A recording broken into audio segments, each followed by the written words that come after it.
the first time I looked at Forge World and I was like, oh, hey, cool, oh, holy, you guys did what? There's just way too much. You can't keep it all in your head at once. It was so beyond our production capability. We were just like, that's crazy. We can't do that. I couldn't stop the artist who started creating it.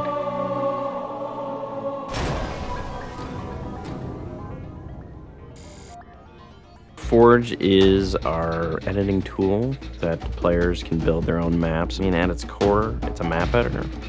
We always had this vision right from the get-go, which is anyone can build anything. Giving the fans the tools, they can take it and run with it and make it their own.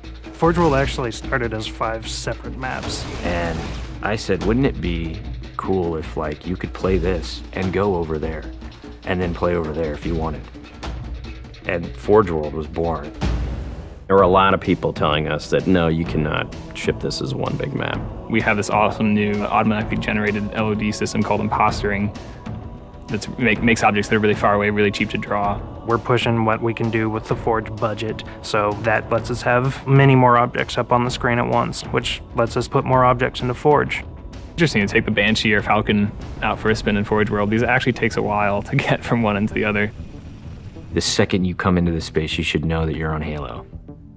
Our old friend, the Forerunners, come back, because the Forerunners create all sorts of cool, interesting pieces of geometry. We wanted to give people a variety of locations that they could forge in a different way. So a gulch, an island, an interior, a very small outdoor pocket, and then the rock, which was kind of based off Ascension. Let's use a lot of interesting parts in it so that people can manipulate it or we can change it. Why don't we bring back Blood Gulch and carve it all up into pieces so that people can start manipulating it in interesting ways. And then Sanctuary was the other one. The Cage and Paradiso, that's just Chad and I playing with a map editor and actually building cool maps within Forge World. We were doing that exactly how the fans would do that. we definitely looked at what we did in Halo 3 and said, what can we learn from this? It's one thing to build just a stunning amount of map variants, but nobody was expecting Forge art, I don't think. That was just a completely, whoa, what? The Rube Goldberg machines, yeah, those are everywhere. In Halo 3, it was cool that you could move things around, but it was still kind of clunky. And we're like, we have to make this better. What are some of the tricks that the community is using, and how can we make those not be tricks and just make those be tools? We took that stuff and made it like a real feature. There's normal, phased, and fixed. So normal is like Halo 3 style, it bumps into stuff when you let it go and it falls to the ground and moves around and stuff. And fixed is the same thing, except when you let it go, it stays exactly where it was. And then phased is the coolest because it means that while you're editing the object, it's not actually interacting with the environment. You can put it through a wall, you can put it, through other objects.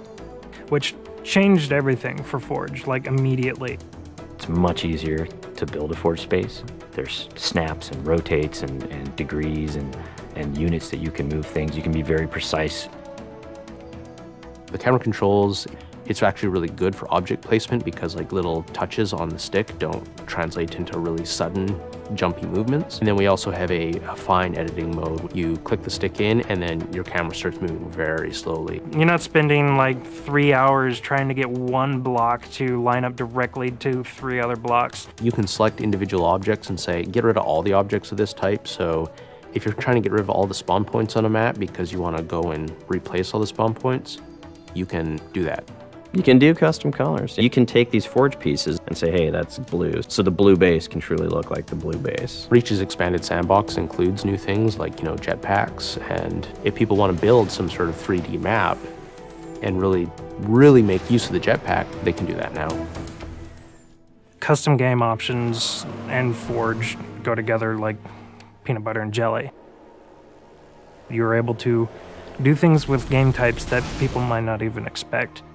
My favorite example is King of the Hill, where the warthog is the hill. I'm super excited to see what people do with it when it goes out, because there's so much crazy stuff in there that's amazing. We are shipping maps on the disk that we made in Forge ourselves. So The tools are there. If you have the time and the talent, you can make it. The community is just going to outstrip us and spank us. With the new tagging system, you can save a forged variant, you can post it to your file share, and then you can say, you know, sweet new map. Things that are good are downloaded by a lot of people and passed around to a lot of people, and that makes the really sweet stuff bubble up to the top. I'm looking forward to what the next big community game type is going to be.